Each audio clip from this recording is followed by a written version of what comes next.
Shalom, bien-aimés de Dieu, nous sommes encore là pour continuer avec notre enseignement sur comment découvrir un faux serviteur de Dieu.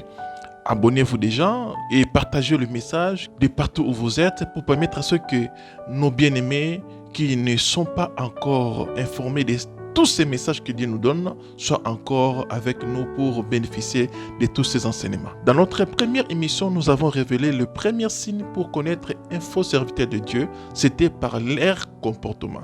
Je ne peux pas reculer encore, nous avançons.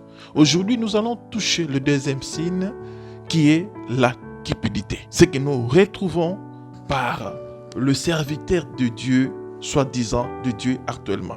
Vous allez remarquer dans leur prédication, ils amènent beaucoup plus le peuple de Dieu vers la vie terrestre. Exemple, comment devenir riche, comment réussir dans la vie, délivrance de famille, délivrance de mariage.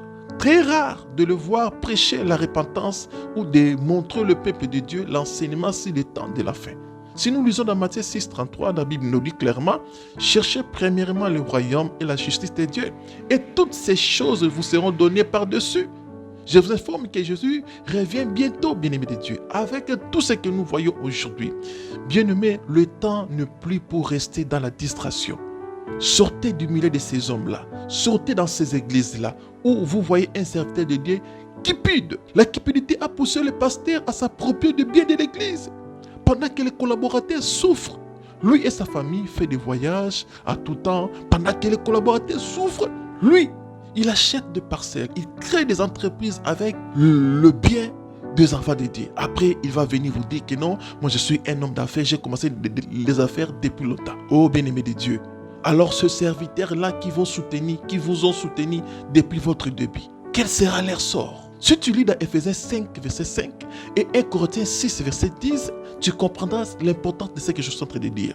J'aime bien ce que l'apôtre Paul a dit dans 1 Corinthiens 5, verset 13.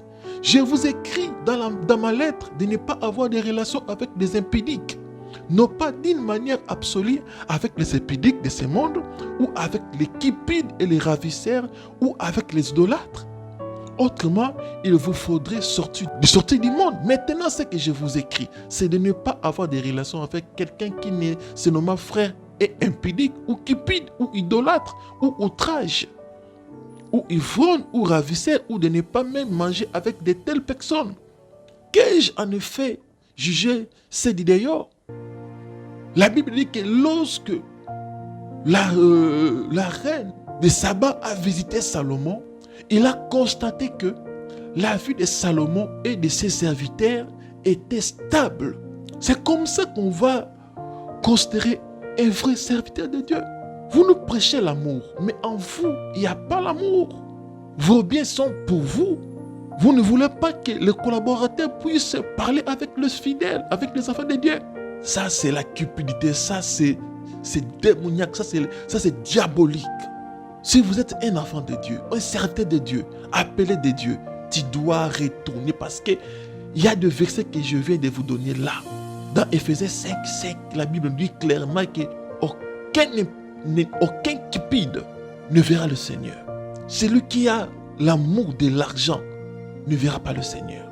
Tu n'as pas commencé cette œuvre de Dieu seul, non. Tu n'as pas souffert seul, non. Il y a eu des collaborateurs. Il y a eu des personnes autour de vous, même si Dieu peut te donner la vision. Mais tu dois aussi penser à ceux-là qui travaillent avec vous, chers hommes de Dieu. Moi, mon problème, c'est avec les enfants de Dieu. C'est ça le message que Dieu m'a donné. C'est de veiller le peuple de Dieu. Je suis une sentinelle qui sonne la trompette pour signaler le mal qui est entré dans l'église. Je suis comme Jean-Baptiste qui crie dans le désert, préparez le chemin du Seigneur. Il revient bientôt. Il y a même de cela, selon Matthieu 7, 21. La Bible nous dit que beaucoup diront, Seigneur, moi j'avais prophétisé à ton nom, je fais des miracles à ton nom. Il leur dira ouvertement, je ne vous ai jamais connu. Pourquoi le Seigneur leur dira que je ne vous ai jamais connu? Serviteurs de l'iniquité. Il y a des serviteurs de l'iniquité qui ont des églises de 10 000 membres, de 50 000 membres, de 1000 membres. Mais ce sont des serviteurs de l'iniquité. Ils ne sont pas dans le cœur de Dieu. La plupart ont commencé avec le Seigneur, mais leur fin c'est catastrophique.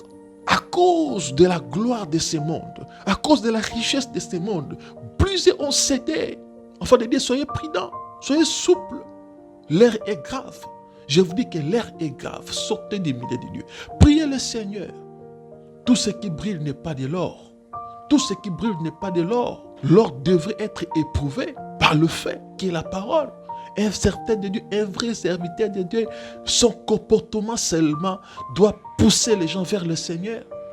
Va pousser les gens à craindre le Seigneur. Nous avons quel genre de serviteur de Dieu aujourd'hui, bien-aimés de Dieu? Nous avons quel genre de serviteur? Un serviteur de Dieu dont sa vie. Donc, vous voyez même le serviteur de Dieu, le ministre de Dieu en train de disputer pour l'argent. Il y a des querelles entre le serviteur de Dieu, soi-disant que se disputent, qui se chamaillent pour l'argent. Ils créent souvent des manifestations avec le gouvernement pour gagner de l'argent. Oh, mon frère, ma soeur, ta vie est tellement précieuse devant le Seigneur. Ne te laisse pas emporter par le trait de ces mondes. L'air est tellement grave. C'est tellement compliqué, très difficile de discerner ou de comprendre celui qui est de Dieu et celui qui ne l'est pas. Je prie le Seigneur ce soir à travers ces messages. Je prie le Seigneur de te donner une autre révélation. Je prie le Seigneur de te donner la connaissance parfaite pour sortir du milieu de tous ces troubadours, de sortir du milieu de tous ces brigands. Restez connectés dans cette chaîne, Makusa Excellence. Je suis là. J'ai le fardeau que Dieu m'a donné pour le peuple de Dieu, pour les enfants de Dieu. Et nous allons partager avec vous toute la réalité biblique selon la parole, l'enseignement des apôtres. Et je sais qu'il y aura des personnes que le Seigneur va toucher et qui vont nous écrire. Écris-moi sur Facebook, Messenger, Facebook, et on va entrer en contact. Si vous avez des problèmes, nous allons prier et vous verrez la gloire de Dieu. Que Dieu vous bénisse.